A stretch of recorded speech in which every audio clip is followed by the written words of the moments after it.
And Congressman Ryan of Ohio joins us now. Hey, Congressman, thanks so much for being with us. Wait, I mean, I just got to ask, and again, obviously, I think the Democratic Party should provide universal health care, but they need to provide choice as well to union members and other people, working class Americans, middle class. What goes through your mind when you go on stage and Bernie Sanders says, we're going to give everybody everything and it's going to be for free? And don't worry about those union contracts that union representatives have sweated and toiled and fought over for decades.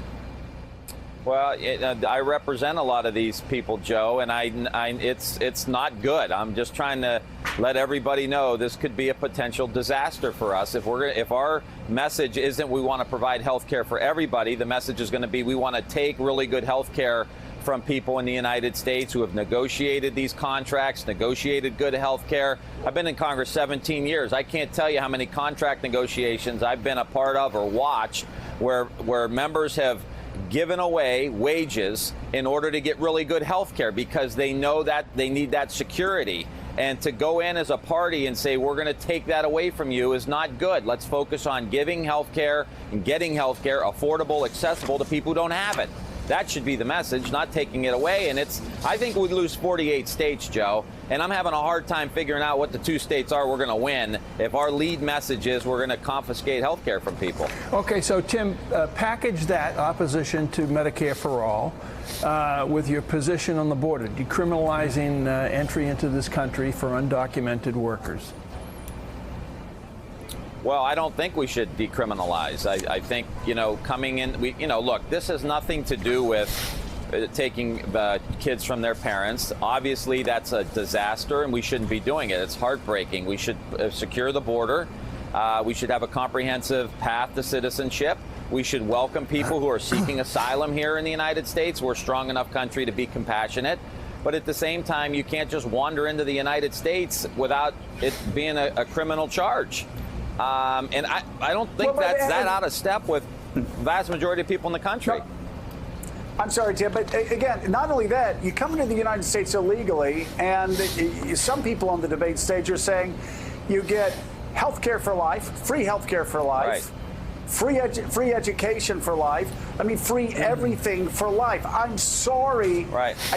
Some people on Twitter may not like to hear this. That ain't going to sell in Youngstown, Ohio. That ain't going to sell in Macomb County, Michigan. And that ain't going to sell in Wisconsin. Well, you're talking to people who are struggling to make ends meet. They're barely keeping their nose above water. Their health care is insecure. Their wages are insecure. Their job is insecure.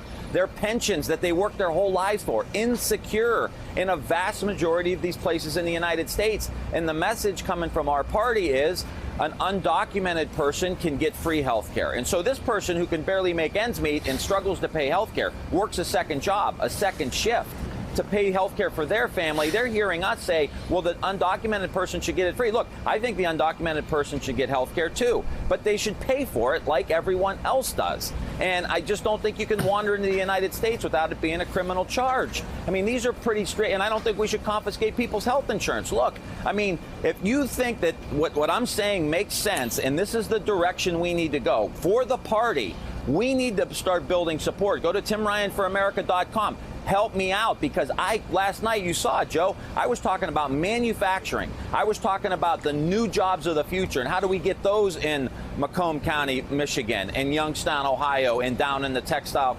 communities in South Carolina. New jobs, electric vehicles, chief manufacturing officer, building things again in the United States. That's got to be the message for us if we're going to beat Donald Trump, because people are still living paycheck to paycheck. And we're getting off on these issues that aren't resonating with the kitchen table issues that people are living with every single day. And I just think there's a huge disconnect that happened last night on the stage with what average people are dealing with and what the Democratic Party is talking about. And I think it could be trouble for us. Congressman, you represent. Go ahead. Joe, you want to jump in? Go ahead. No, Jonathan, I'm sorry. Yeah, Jonathan, I'm sorry. Did he say that was TimRyan.com? Tim Ryan for America.com. Tim Ryan for America.com. Tim Ryan for America.com. Okay, I'm sorry, Jonathan Lemire. My bad. Go ahead. No, Joe, I know you're obsessed with your own website, so this makes sense that you would want to clarify this point. Congressman, you represent... I have a website? Yeah, well, that's the rumor. Congressman, you represent a state that the president won last time around. He's visiting again tomorrow, and he did so on the backs of a lot of promises about manufacturing and trade. The administration right now is starting talks with China about trade and tariffs. You have said you agree with some of the president's approach on tariffs with China, which I think would probably come as a surprise to a number of people watching last night's debate and this show this morning. Explain why.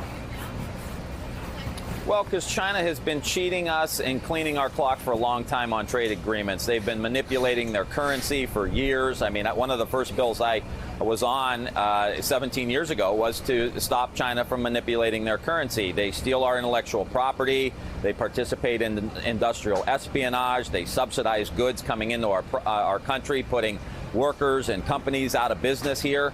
So I say it frankly, I mean, they need it punched in the mouth. I mean, you just can't keep doing that. And I think that Donald Trump did that. Now, he's botched it since then. He hasn't done anything. But I think we do need to have a firmer position, and then let's sit down at the table and negotiate how we fix this. He hasn't done any of that. And so I support being firm with them, but he's got to have a bigger term strategy. As I said last night, China has a 20-year strategy, 30-year strategy, 100-year strategy. Donald Trump lives in a 24-hour news cycle. So be firm on it, and then get to the table and negotiate. You don't hang your farmers out to dry like we're doing now. Farmers haven't made a profit in 5 years. So you've got to be smart about it and have a bigger strategy of which the tariffs are a tactic. And he's botched it, and we got to do a better job with it because China is our #1 competitor at this point. By the way, Mika, speaking of farmers, most of Donald Trump's relief for farmers, so-called relief for farmers, as you know, went to the richest farm conglomerations, and it's been rank and file farmers, average farmers got nothing out of Donald Trump's plan. That, by the way, Mercedes Slabs, when you have a president talking about a $16 billion farm bill payoff, that's called socialism in most countries. But anyway, Congressman, thank you for being with us. Thank you, Tim Ryan. Thank you very much for being on the show this morning. Thanks, Joe. Take care. One more candidate to hear from this morning. Senator Amy Klobuchar says Democrats are more worried about winning an argument than winning an election. She joins us next on Morning Joe. Thanks for checking out MSNBC on YouTube, and make sure you subscribe to stay up to date on the day's biggest stories. And you can click on any of the videos around us to watch more from Morning Joe and MSNBC. Thanks so much for watching.